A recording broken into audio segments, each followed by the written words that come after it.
Hello, everyone, and welcome to another Geek Talk with myself, James Denny, COO here at Sales Geek, and I have the wonderful Richard Few, founder and CEO of Sales Geek. So you've got some big cheeses today.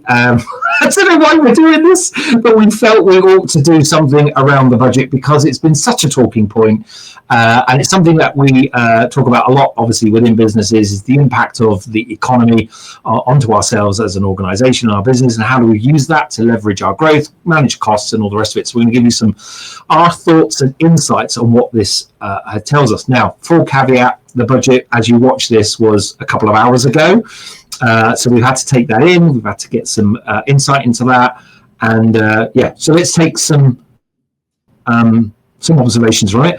Myself, I'm actually coming from out in the field. I am out with a wonderful customer of ours called Anchor Magnets in Sheffield, and it's exactly what we're talking about today. How do you do more with less? But let's get into it. Let's see where this hour takes us. Let's take the observations. Richard Few, delighted to see you, and give us your top thoughts because you sat there and watched it. I did. I can't say I've sat through every budget. As you know, I don't watch the news. I'm not particularly politically minded. But I guess my main headline is the biggest controversy of all of it is the leak before the budget. Actually, I think that was far more controversial than the actual budget itself. And anybody watching this who's seen it will realise that there's a bit of a leak by the OBR ahead of the budget, which meant essentially political commentators were talking about the budget before Rachel Reeves had actually delivered the budget in the House of Commons, which I think was probably going to be the biggest headline of the day, I think, coming away from the budget. And I see that as a positive in many respects. So for me, in terms of the actual budget itself, there's nothing in there that's kind of really caught me off guard. I think it'd be fair to say. I think the delay in the budget and all the build up to the budget for 2 months of uncertainty and what's going to happen and kind of leaks into the media, all of those things, I think have probably done more harm than what we've actually ended up with. There's nothing in there that's kind of maybe gone, holy cow, this is catastrophic in any way. I think you can't increase public services and reduce debt without having to increase taxes to some degree, especially in a relatively slow growing economy. You're going to have to do it through taxation. I think they've done a reasonably good job of spreading that burden across a wide spectrum of the UK. I think some people will be feeling a bit sore, possibly, but I think on the whole, I was expecting that we're all going to have to pay a little bit more and contribute a little bit more to fixing our country's problems, and that's essentially, I think, on the whole, what we've got. Yeah, I think a couple of core takeaways that I picked up there is the budget raises a bit of the tax burden and tightens financial environments for both employees and business owners. And that is really pivotal when we're facing a world with slightly increasing unemployment and a little bit more uncertainty. We're all hedging our bets around what AI really is, what it really will do for us, what are the impacts in 26 and 27. So the more I think government does where it tightens the burden on SMEs to think about and think really carefully about their hiring choices, whether they do hire, don't hire, growth through that growth model, I think that hurts us a bit. And I don't think that does a great deal for our economy, if I'm brutally honest with you. Labour being more expensive, salary sacrifice being a little less attractive. These are not positive signals. They're not catastrophic by any means, but they're certainly not positive. And if you're a small business owner, dividends become higher. There's, that's a challenge. Now, if you're a business owner, for most employees of the world will go, well, I don't care, you're a business owner.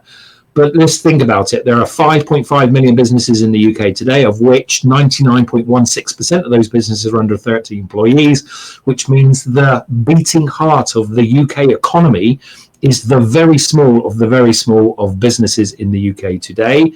And therefore, if business owners or wannabe business owners and entrepreneurs are not incentivized to start a business, grow a business, develop a business, attract people to their business, how does business start to grow from there? So I think disposable income also becomes a bit of a challenge as well. So growth, my really headline take, reading all of the notes really quickly, trying to get a digest of this thing. If I could summarize it, is growth easier or harder? Growth is harder next year, but not by much. And also, I'd say growth is very much defined on what you do, not by what the government tells you can and can't do, based on the pushing and pulling of the tiniest of levers. Would you agree with that? Yeah, so I've got.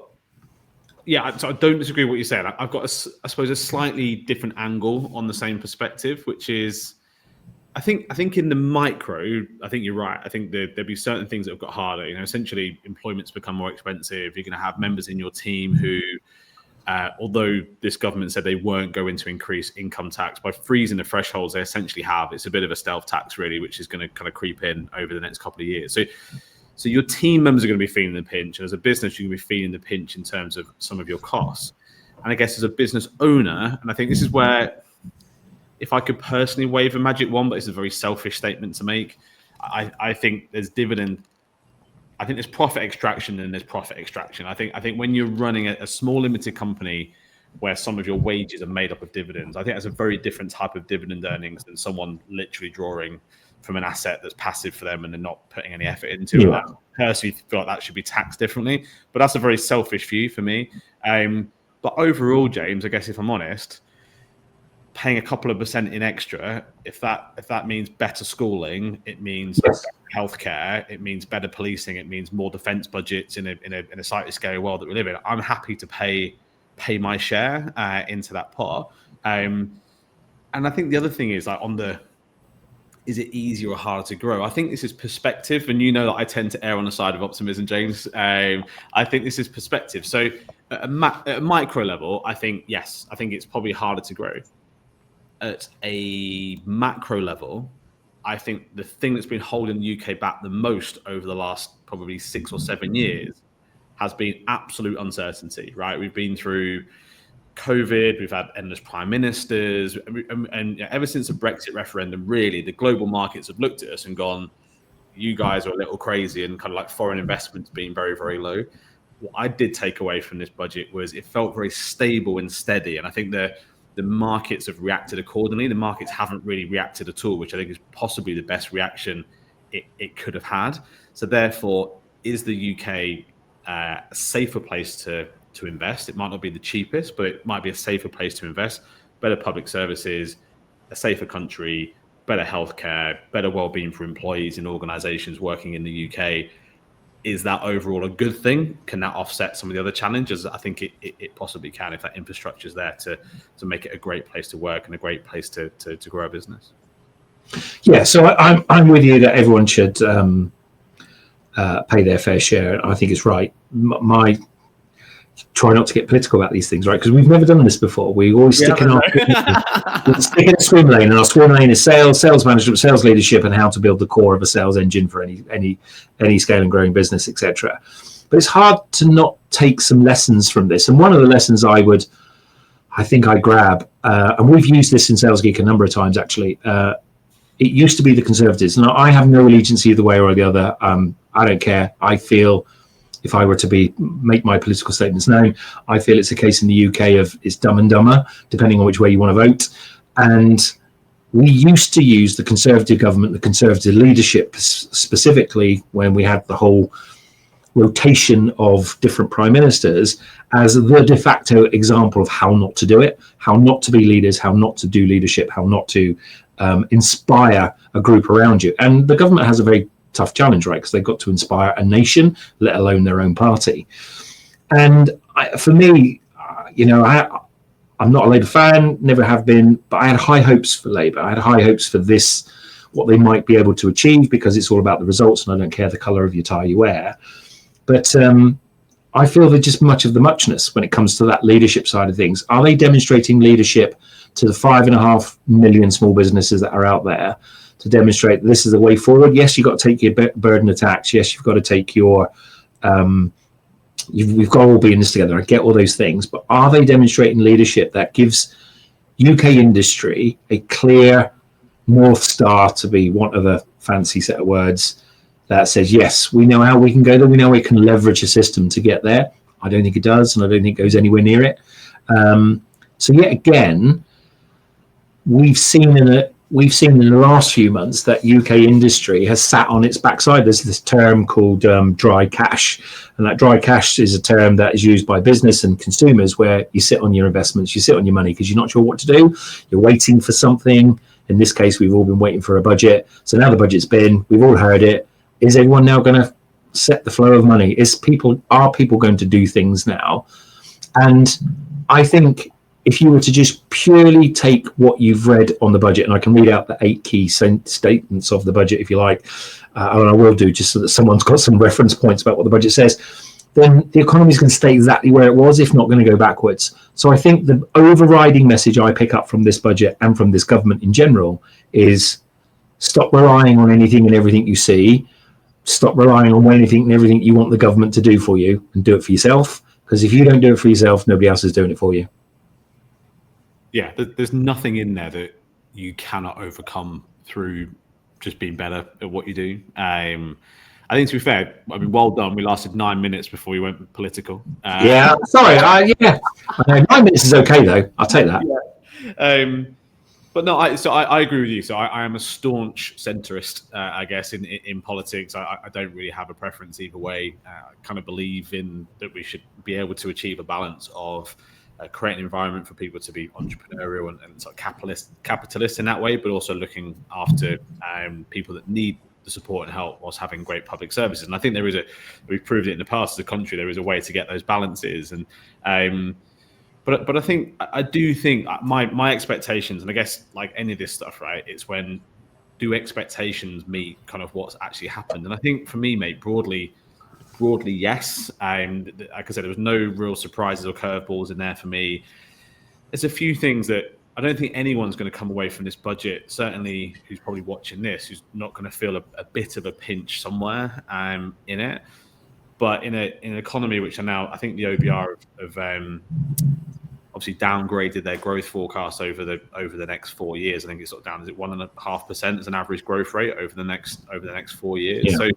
So that's kind of sort of steady-ish. It's a bit on the slow end, but that's as an overall economy. Everybody individually in any given sector, in any given business, can take complete control of their own growth rate. And you could actually argue, if you're going after market share, Target's just got smaller.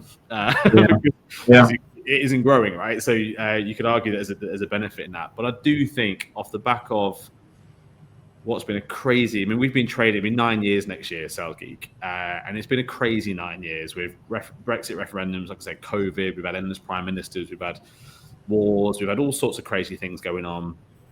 And I think what the country needs desperately is just a bit of stability, almost a bit boring, right, in some respects, because I think when politicians try to take it to the extreme is when people end up in a lot of trouble. So not hugely political, but I do think one takeaway is, and I think I've just seen David's comment here in terms of how do we get people into work, because I think one of the issues when you boil it down that we have in the UK economy at the moment is a productivity issue, and that is a highly contentious topic around how you fix that problem. But ultimately, I think that is probably at the root cause of our slower than desirable growth rate.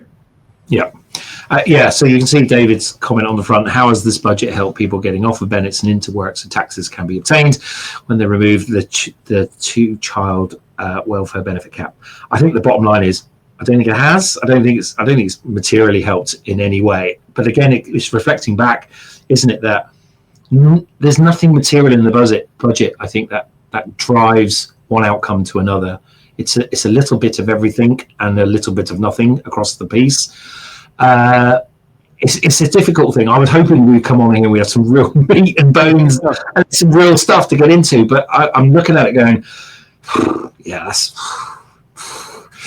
And maybe that's what they were going for, right? Because listening to all the radio on my way down to see Anchor Magnets here today, it's all about has Rachel Reeves blown it? Has the government, is Keir Starmer out, and all the rest of it? And it's that extreme of reactions that we want, rather than how do we genuinely help ourselves and how do we genuinely help those around us to do better. Now, we're clearly looking at this through the lens of small businesses, and we're clearly looking at this through the lens if we're honest, through the slant of sales and sales operations. If we look at all businesses in the UK, all businesses globally, if a business goes out of business, if a business goes out of business, it will collapse for one of two reasons: cash and competency. And people run out of cash because they ran out of competency, right? And our job is to fix those two C's, is what we do for all organizations. So ultimately, the read into this budget, it's not about the different line items. We can all grape and groan about them, but it's about the competencies you build inside your business, whether that's your pricing structures, whether that's your marketing plans. It is definitely about the resources and people that you've got, and people are a part of the resource plan. You've got to do more with less. You're going to have to be way more efficient, way more effective. The whole leveraging new AI is a very different subject, and we will cover that on a slightly different topic later. But the business, I think, for me, the gates are open, right? If this was the starting gun of a race, Grand National, whatever it is, the gate's gone up. We're all a little bit looking at each other going, meh, but you've got a race now. You've got to run. So what's your plan for January, February, March, April, May, June, and onwards, knowing what you now know, knowing that there's nothing in there that's to inspire you to do something, knowing that actually it's more of a squeeze than it is a help for business. So how do you plan to leverage and maximize your personal growth? That's the key, right? And it's about the people you've got, it's about the leadership, and it's about the planning you make. Agreed. Am I missing anything on that? No, I'm going to go back a slight step here. Do you think we've answered David's question? I'm not sure we have. No, and I'm not sure I'm qualified to be able to do that.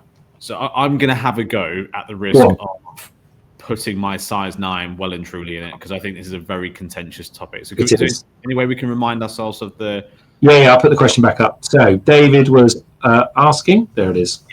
So I think there's probably broadly two perspectives on this, actually. So on one hand, that you can look at that budget and say, if they're increasing welfare in different ways and increasing taxes, then in theory it's going to be harder to get young people or people out of work into work. I can see how some people will take that argument. I'm just going to present the other side of the coin, which is there's a couple of the things in this budget which I think are significant. I think one is obviously increasing minimum wage. So there is an incentive there. You're going to earn more when you step into work. And they've done that for young people all the way through the spectrum.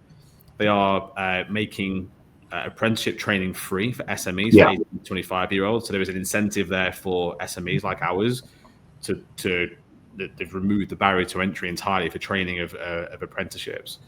But I also think that the missing bit for me, and I think this is sort of the counterbalance, is they're trying to attack the child poverty issue that we have in the UK. And the one thing that determines a young person's future more than anything else is the poverty level, the social level they are born into.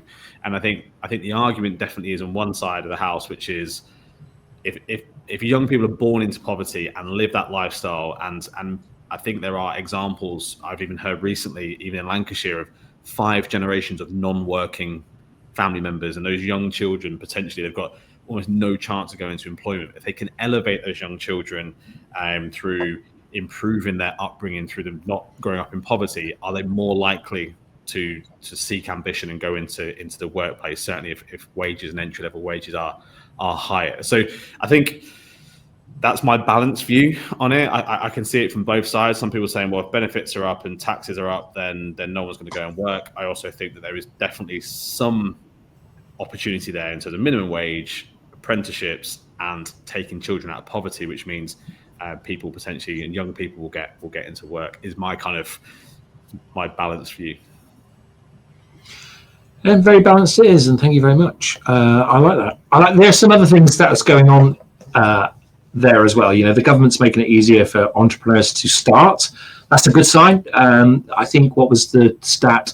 I could be wrong on this, and if anyone wants to fact check it, please do. I think it was 2024, 830,000 businesses were started. We know what the failure rate for a lot of these businesses are. It's somewhere in around 60% in the first couple of years, etc. That elaborates out a little more. Again, cash and competency, but also people come in, start an idea, don't really follow it through, and that's a skills thing sometimes, that's a mentality thing, a resilience thing.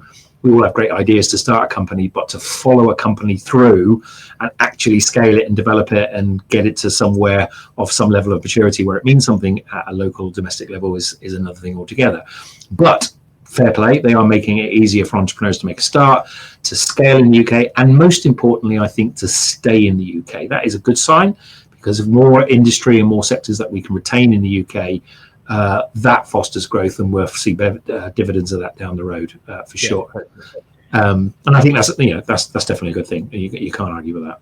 Yeah, and I think I touched on this earlier, but again, I think sometimes when it comes to business growth, it's easy to get pulled into looking at employees and tax and NI and kind of those things, and I do get it. But there are other challenges when it comes to employment, right? And employment is a part of growth. It's not all of growth. And I think sometimes as business owners we get hung up on the volume of employees being a measure of our growth and our success. I think we're moving away from that generally as an economy. But also there's other things that go towards that. So public transport has to work in order for a lot of people to get to work. Like, we have members of our team who rely on public transport to get to work, and they are looking to make more investment into public transport links, which then, if it's easier for your people to get to your office and get to work, then that's good as well. Are your team going to be physically healthier, because the healthcare system is going to get better and improve, and they can get appointments quicker, and there's more doctors and nurses. It all, for me, all of those things, and do they feel safer on the streets because there's more policemen and better security and safety around that. So I think all of that goes into that part of, I think we live in a world now, James, of certainly people of a certain age be more nomadic generally, I think, in terms of where they may live out their future. I think we've become a global society, and I don't think we live in a world as much anymore where, as a business, you're competing with the other business down the road for that team member, that talent. I think we're now competing on a global platform, so therefore there's far many more factors that go into the pot of being a good employer in a good location in a good country with the services that come with it. So therefore, I think there's much more to this than just beyond the tax rate, in my opinion, when it comes to attracting world-class talent to either join and or stay both in the organization, but also within the country as well. Yeah, no, I agree with that, and I think riffing off something you just said back there about investing in the younger people, the 1.5 billion over the term. I wasn't quite sure about that. Is that 1.5 billion over the next 3.5 years? Is that what they've got left to do, or is that over a different term? Couldn't work that out. But anyway, so 1.5 billion being made available for, what's it called, the youth guarantee or something, the skills levy. I think that's something we can all adopt and get to. I think it's a social responsibility to help people get into work. And if you have an opportunity to generate and maximize those skills initiatives that the government are kind of launch out to, that 1.5 billion that's going into this over the next few years, where you can take the young 16 and 24-year-olds, give them that apprenticeship, give them that opportunity. I would love to see it that we all do that, because they're our future. They're your future. They're my future. They're everybody's future, and we have to give them an opportunity somehow.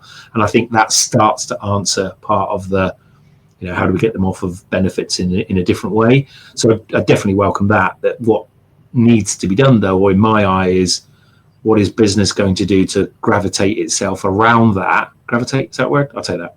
And leverage it. Do something with it. It's all well and good to be an announcement, but we collectively, as the 5.5 million SMEs in the country, have to do something with it.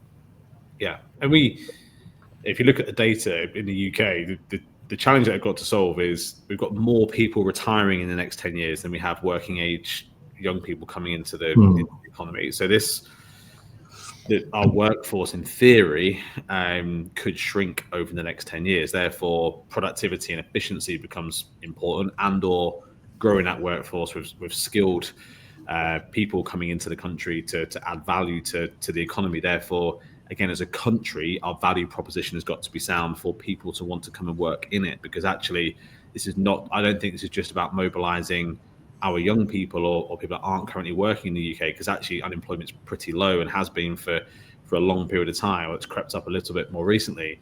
I think it's also about attracting the best talent back into the country, which possibly we may have lost a little bit over the last 10 years. And again, for me, that comes partly back to having great public services as well as an opportunity to succeed.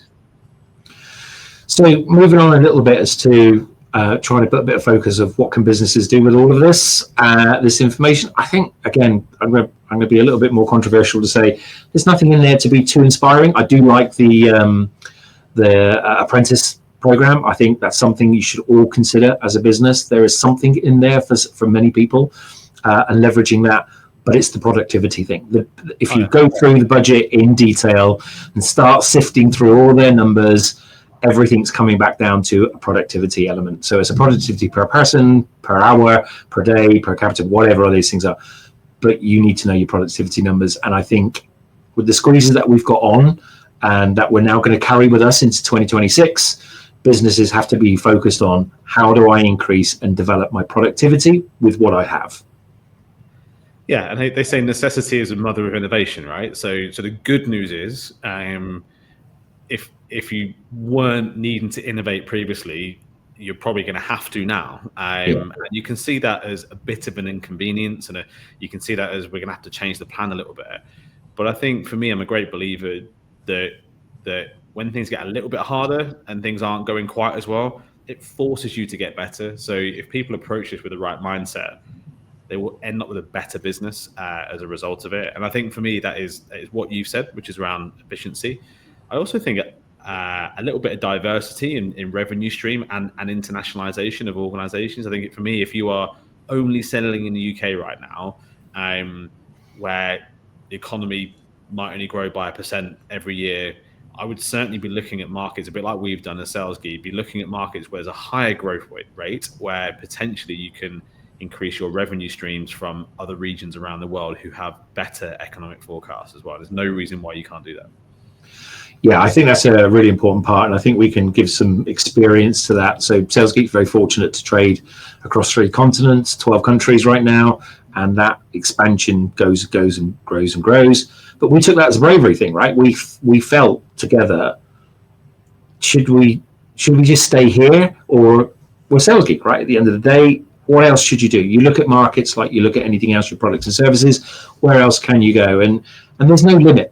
At the end of the day, the limit's your imagination and your ability. And if you have to diversify, change products and services to accommodate that, that's definitely your capability thing. I'm sure there are some businesses that can't do that for various different reasons. But for many of us, looking at more wider markets and domestic arenas to get into is something you want to focus on in 2026. And something we learned while we were in India, and this last trip, we only come back the other day, working with our Mongolian team. Who knew, right? We have a team in Mongolia now, a country similar in size to India, not far off it in terms of square mileage, with a population of under 4 million. I mean, and most of them live in the capital. I can never pronounce the name now. Ulaanbaatar, I think it's called.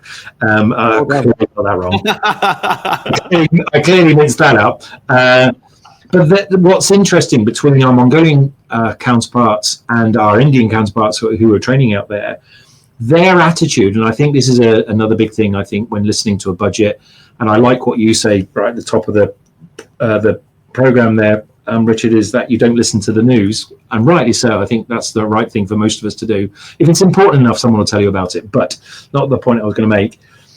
The point I wanted to make is we have this pessimistic view that it's the government's fault, the economy's dry, we blame other things a lot. And something that we learned a lot in India, working with our Indian teams, working with the Mongolian teams, is their attitude and mentality is very, very different to ours. And what I mean by that is, as far as they're concerned, it's all on them. It's not on the government. It's not on an economy. It's not on a budget. It's not on anything of an outside source could say. It's on what they do for themselves. And they are single-mindedly determined to succeed. And if they fail, they feel they owe us personally an apology. it got to a point when they were talking to us where I felt that they were talking to us to say, well, if I fail, we're going to commit seppuku, or whatever the Japanese term is for failure, right? You're like, dudes, no, it's okay. It's just, we're here to support you, we're here to help you. But they really took it personally, as does most of the Indian culture and the Mongolian culture, that success is on them and on them alone. And I think if we in the UK were to adopt that a little bit further and a little bit more, then maybe GDP per capita or GDP in general would be a little bit higher.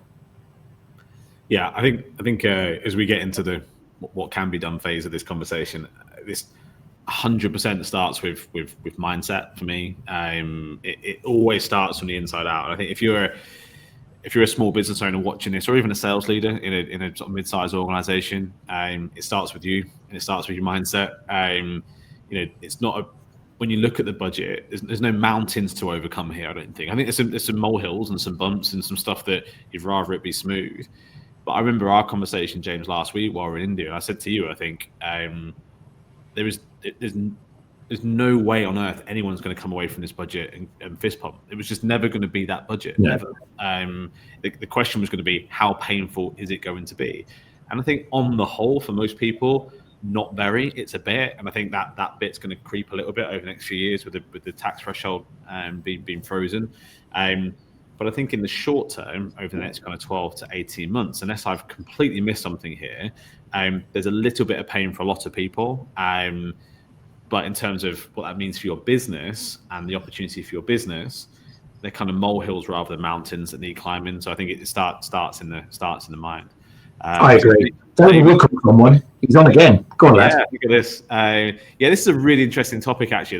It is, isn't it? I like this one. Yeah, one of many rumors in the rumor mill over the last 2 months. I think hopefully during this conversation, we can come back to this whole kind of like leadership and communication within businesses thing, because I think this is one of many things where they've just terrified people about what's coming and caused more harm than what the budget's actually probably going to create. So I think the reality with the whole EV thing, again, in my opinion, this was always going to happen. The holiday on, kind of low benefit in kind, if you're running into a company vehicle, kind of low fuel, all that sort of stuff, at some point had to come to an end, because the tax receipts, I believe, that the government get on fuel duty on petrol and diesel is equivalent to half of 1% of UK GDP is in tax duty receipts. It's a massive number, right? And that is going down every single year as people move into EV. They had to incentivize people to move into EV, but the reality is, I think they're suggesting by 2050 the tax receipts on petrol and diesel are going to be zero.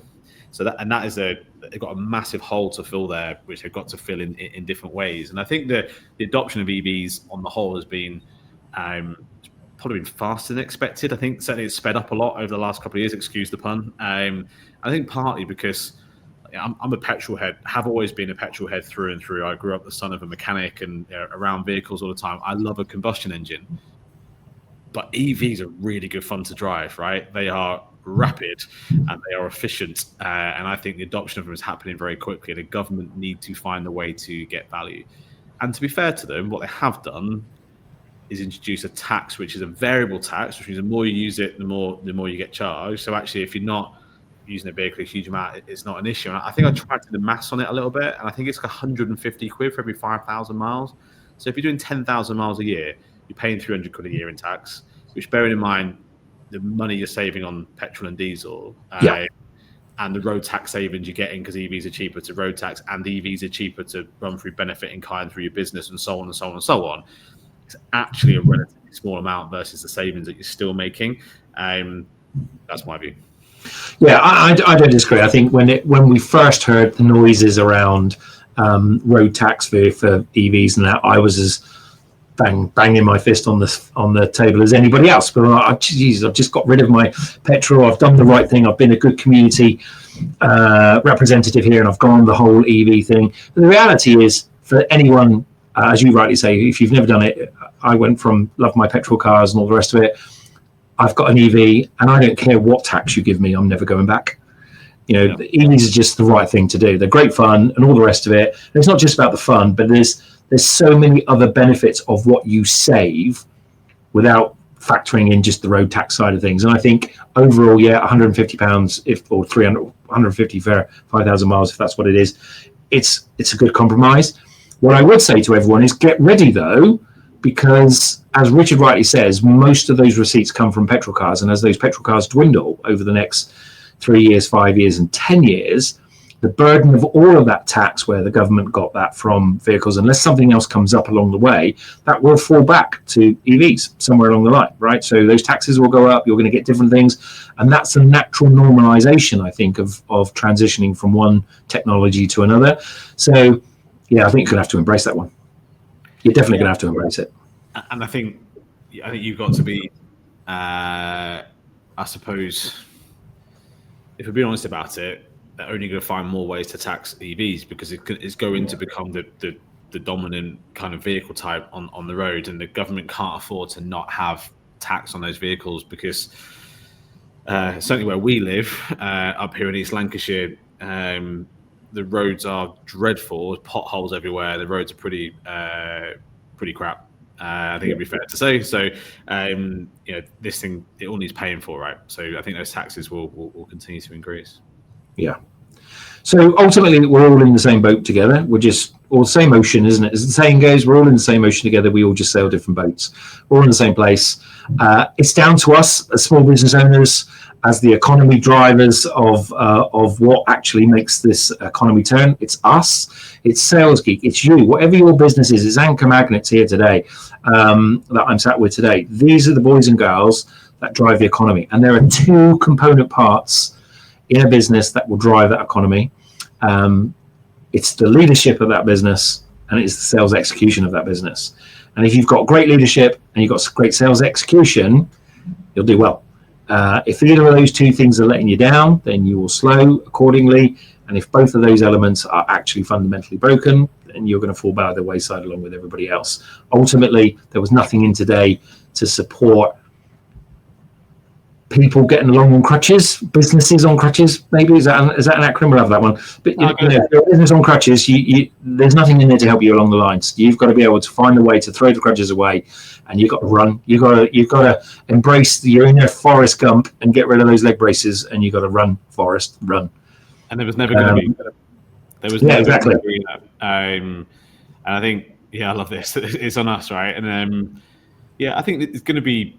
I think bad mindset for me, bad attitude is blaming others. I think probably most of what I've seen, I suppose, in the half an hour between the budget ending and coming on here, and I just kind of had a little bit of a social measure back through some social media channels, and some of the negativity towards the child benefit cap, particularly. Everybody wants something to blame. Everyone wants a reason to blame that they might have to pay a little bit more tax themselves, and I think people picking at that, I personally think are a little bit short-sighted. I think, like, I'm just going to repeat something I said earlier. We have more people retiring in the next 10 years than we have coming into the workforce. We have a population issue in this country, and it's not that we're overly populated. We actually don't have enough working age people coming into our economy. So actually, if to disincentivize people to only have to actually not have more children is counterintuitive when you look at our productivity issues. We need more working age people coming into the economy over the next kind of 15, 20 years. And some of those people will be born over the next year or two because people can afford now to do that. And those children won't be born into poverty either, which I think morally is correct. And which is why I think the government's plan to spend the $1.5 billion on the apprentice levy and all those sorts of things, go grab it. Go grab as many people as you possibly can that your business can afford, that your business can support. And it's not also just about, salary type of things. There's so many things that a local business can do to support businesses or children in their community to get them ready for business. We run a program, teaching kids about sales and stuff like that, right? It is a great stat for you. 60% of all children that leave school, higher education, will find themselves in a sales job inside 5 years. Geez. Now, that could be working behind a bar, right? That's a sales job. You're speaking to somebody, you're serving them a pint or whatever it is. It's sales. You're a customer-facing person. That's a sales job. So getting everyone to be greater communicators, greater leaders, getting people to be able to expunge the benefits of your brand, your product, your service, whatever the thing is, being the ambassadors for your company, whether they are an engineer in your company, salesperson, leader, whatever it is. That's the trick. And then drag people into your business, whether you're doing it through the apprentice levy or you're doing it any other way. Get people in, work experience, do stuff in your economy, if in your local area, if you can. And not everyone can, of course they can't. But if you can, that's because it is on us. Us 5.5 million small businesses have to go and show Rachel Reeves and the rest of the world. By the way, you're demonstrating to the world what British capability is, not just to yourselves and the UK and to your family. Wouldn't it be cool to go demonstrate to the world, just how good we could be? Yeah. But we can do it, and I've seen some amazing businesses try it and have a go and be successful at it. But equally, I am astonished at the amount of businesses that don't try anything. Yeah, agreed. I think as well, the other thing I kind of got down here in my notes from when I was watching it was the other thing that that surprised me about the budget, which again is a change of thinking thing, was like the amount of waste reduction that Labour, I think it's about 400 million that they've saved in waste in public services. And I think actually it's funny, isn't it? Because that in some respects, again, without getting political, is because of some of the other movements within politics, whether that's in new parties here in the UK, whether that's in what's happening with Doge and stuff in the US. I think it has shone a light on efficiency. We will talk about efficiency from a business perspective, but I think actually one of the other policies I took away from this budget was actually the government looking at efficiency too and reducing waste and wasteful spend within public services, which for me, to the tune of 400 million, that's money we can definitely use on better things. What's David said? Everyone should do a sales job at least once in their working lifetime. Amen, brother, is what I'm going to say to that. I think, James, you and I are both passionate about getting sales education into young people.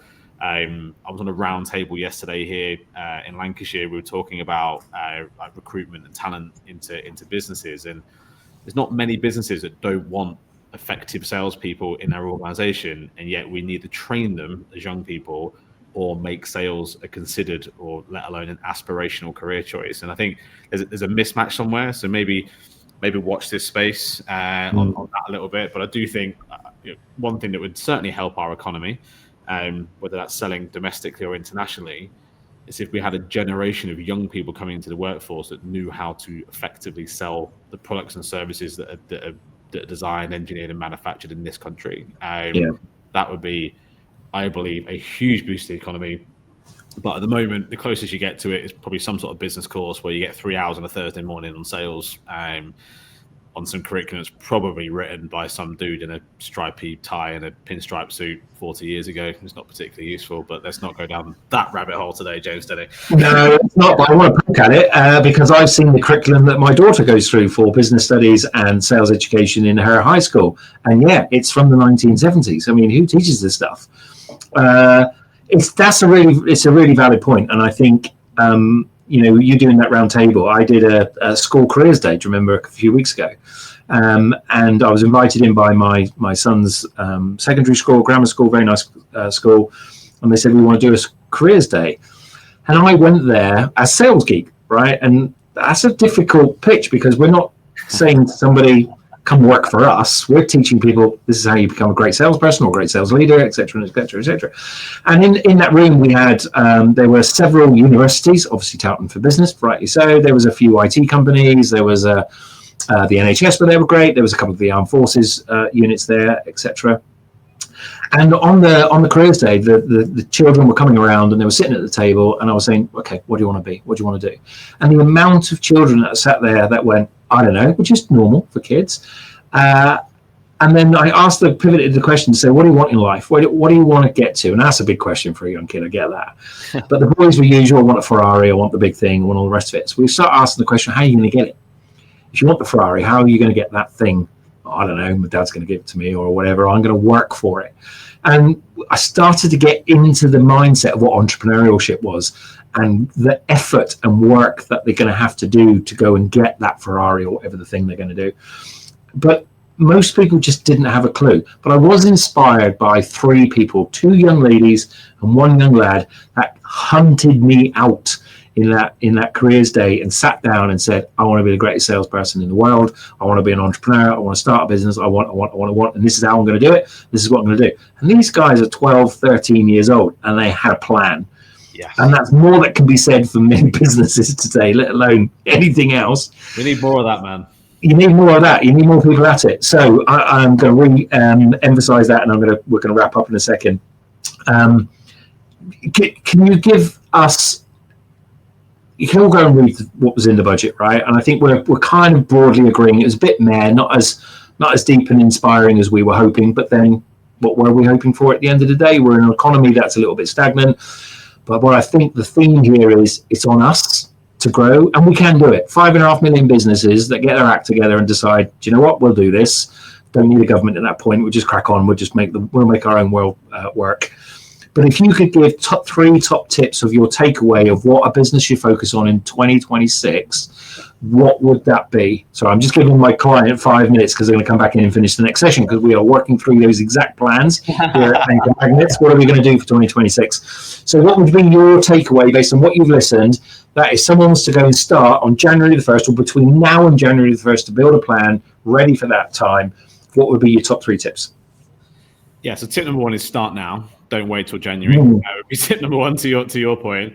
Second tip would be, look at how you can be more effective with what you already have. Now, most growing businesses, part of growing a business is putting cost in. So actually, if you can become more effective, delay putting that cost in, you're probably going to offset any of the cost increases that you're suffering as a result of the budget anyway. The next one would be just be very growth orientated in terms of new client acquisition, and particularly in new markets. I can't emphasize that enough. I understand some businesses can't, but if you do have a product or service that in theory you can sell somewhere else in the world other than just in the UK, do it and explore how you can do it. It's actually helped to go and do it. To be fair, between Chambers of Commerce, Department of International Trade, there are people there geared up to help you to go and do it.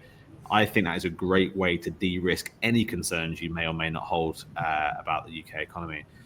Next one for me would be mindset. We touched on it already. It's not a blame game. Stop looking at what this means for other people and just get your head down and crack on. So my last tip, James, would be get off this webinar, turn the news off, delete the news apps from your phone, and spend time working on you and your business, and stop relying on other people's opinions and outside influences to affect what you think is possible in 2026. Because if you believe you can go and do it, you go and do it. This budget isn't going to get in the way of you achieving your goals unless you allow it to. I think that was an amazing top tip to end on. It's all about you. It's about your goals, your dreams, and nothing's going to stop you unless you want to stop yourself. Go do it. Hopefully that was a little bit of insight. Nothing major in there, because it was nothing major to talk about ultimately at the end of the day. There is another webinar coming up in a couple of weeks' time. You'll see some information about it, which is a summary of the year to date. What have we learned in 2025, getting ready for 2026? That will be quite interesting, because there are a lot of core takeaways, especially around the AI space, and what that really means, what it has done for us, what it isn't doing for us, and what we can expect for 2026. But ultimately, as Richard rightly says, start today and start building your plan. If you are entering 2026, whether it's January the 1st or April the 1st next year as your start of your year, and you have not planned quarter in advance, and you know what your execution model is, you know what your resourcing model is, you know what your capacity models are, your pricing structures, your marketing plans to support this, your sell to, sell through, sell with models, whether you're doing it domestically, internationally, or to the moon, if you haven't got all of that stuff sorted out, then you are materially behind the curve. Of course, we're Sales Geek. We're here to help you sort all that out. If you need some, give us a shout. It's been nice to see you, Richard, and we'll see you all guys on the next one. Thank you, everyone, for watching.